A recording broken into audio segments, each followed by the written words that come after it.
Ketika libranya Mark Zuckerberg ditolak oleh nation interest atau negara yang menjalankan nasionalisme, inilah awal globalis cabal panas hatinya. Negara seperti Amerika di bawah Trump, Rusia di bawah Putin, Tiongkok di bawah Xi Jinping. Mereka menjalankan negara mereka dengan nasionalisme yang kuat. Nation interest negara mereka di atas segalanya. Tindakan globalis cabal yang anti-yuan, anti-dolar, anti-rubel menjadi ancaman nasionalisme negara masing-masing. Bahkan ketika Elon Musk akan menggunakan Bitcoin sebagai currency di Tesla, nation interest atau strategi patriotisme yang dibawa Trump, yang dipakai Biden sekarang, Elon Musk ditekan. Hal ini membuat Elon Musk dipaksa menjual stok token Bitcoinnya. Tetapi bener deh, yang nyebelin, untungnya gede banget dia. Hampir $1 billion keuntungannya, kurang dari 3 bulan. Lalu yang bonyok, ya kita-kita yang ikut arus doang. Kembali ke globalis. Mulailah serangan globalis cabal disusun dan dijalankan. Man-made disaster dijalankan. Virus yang diperkaya atau enrichment virus dilepas. Tujuannya jelas, kontrol atas kesehatan miliaran manusia dengan vaksin, kurangi jumlah manusia yang berpenyakit bawaan kronis, ciptaan ketergantungan manusia ke gadget dan dunia maya. Ini semua percepatan menuju dunia 5.0. Less konteks sesama manusia atau kurangi sentuhan sesama manusia, less movement sesama manusia, less cash atau non-tunai transaksi. Sehubungan dengan dunia 5.0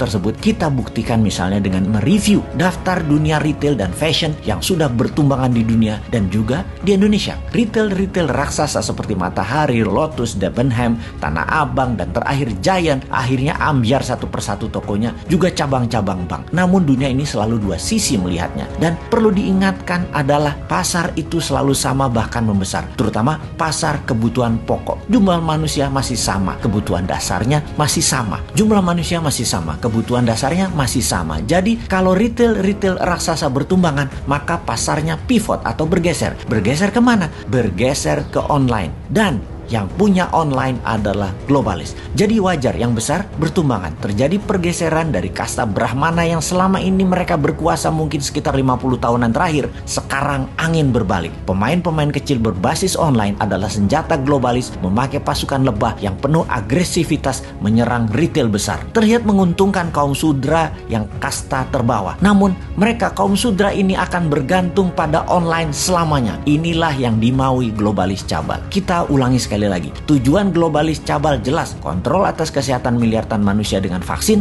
terbitkan terus virus dengan mutasi bertahap, kurangi jumlah manusia yang berpenyakit bawaan kronis, ciptakan ketergantungan manusia ke gadget dan dunia maya. Disinilah sesungguhnya nasionalisme sebuah pemerintahan ditantang. Inilah perang dunia yang ketiga yang telah terjadi. Bukan perang fisik militer, tetapi perang biologi. Lamanya sama seperti perang dunia pertama dan perang dunia kedua. Tidak lebih 5 tahun, namun semuanya menjadi game changing, merubah perjalanan dunia dan kehidupan umat manusia. Diperkirakan efek langsung COVID akan berimbas sampai tahun 2023. Setelah itu masa recover dan setelah itu dunia baru diawali di tahun 2030-an. Sampai saat ini yang disayangkan pemerintah yang menjabat sekarang belum sadar juga bahwa kita harus on-kan mood perang sejak tahun 2020. Bahkan kalau Bosman ya, sejak tahun 2017 sudah war mode on. Sekali lagi kita ingatkan, sejak 2017 harusnya. Tetapi ya beginilah kalau tidak paham nation interest, nation threat, pelajaran dasar bernegara di banyak pejabatnya,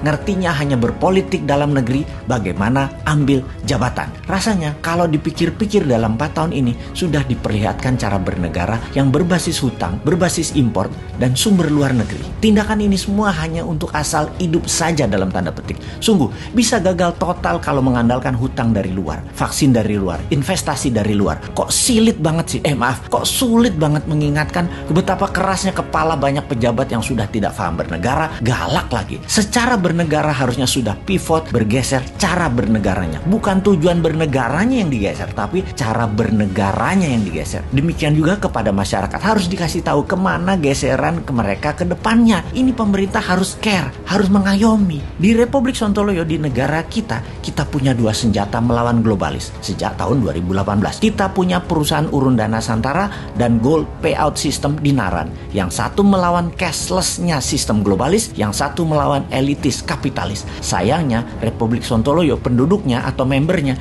masih sedikit, namun terus diperjuangkan. Dinaran baru 250 ribuan, dan Santara baru 280 ribuan. Lihat di akhir tahun 2021 ini, 2 juta warga Republik Sontoloyo akan menjadi pejuang patriotis nasionalis yang akan membuat NKRI negara superpower.